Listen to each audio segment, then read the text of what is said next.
आप सभी देशवासियों को, ग्रामवासियों को हमारी तरफ से स्वतंत्रता दिवस की हार्दिक शुभकामनाएं। और उम्मीद करता हूं आप लोग बहुत ही खुश होंगे, अच्छे होंगे। स्वतंत्रता दिवस का मतलब आप लोगों की हिसाब से कुछ और हो सकता है, लेकिन हमारे हिसाब से यही मतलब है कि आप अपने जीवन में कितना स्वतंत्र हैं और कितना खुश हैं। इसके ऊपर ही देश की स्वतंत्रता डिपेंड करती है। अगर आप अपने आप में परेशान हैं, खुश हैं, तो देश कभी आगे बढ़ नहीं पाएगा और तरक्की नहीं कर पाएगा। जब तक आप खुद तरक्की नहीं करोगे, जब तक आप अपने आप को मजबूत नहीं बनाओगे, तब तक देश मजबूत नहीं बन सकता। क्योंकि हम सबसे मिलकर ही यह देश बना है और ये देश तभी आगे बढ़ेगा जब हम आगे बढ़ेंगे। तो आप अपने आप को, हम सबको अपने को मजबूत बनाना होगा, तब जा कर के यह देश मजबूत बनेगा।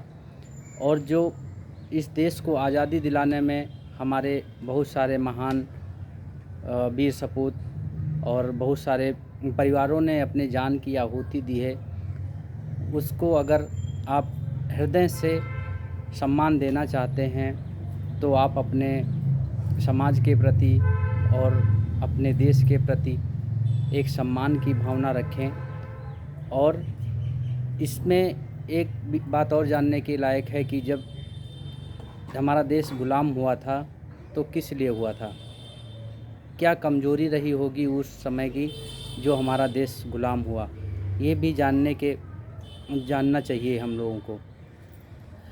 जैसा कि आप लोग जानते हैं, उस समय मुग़ल शासक का अंत हो रहा था औरंगज़ेब के साथ साथ।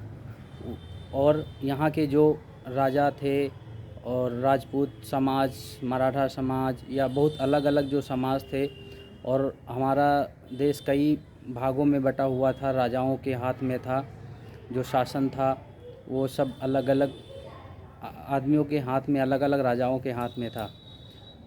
तो इनकी आपस की फूट और आपस की लड़ाई ने ही हमको ग़ुलाम बनाया।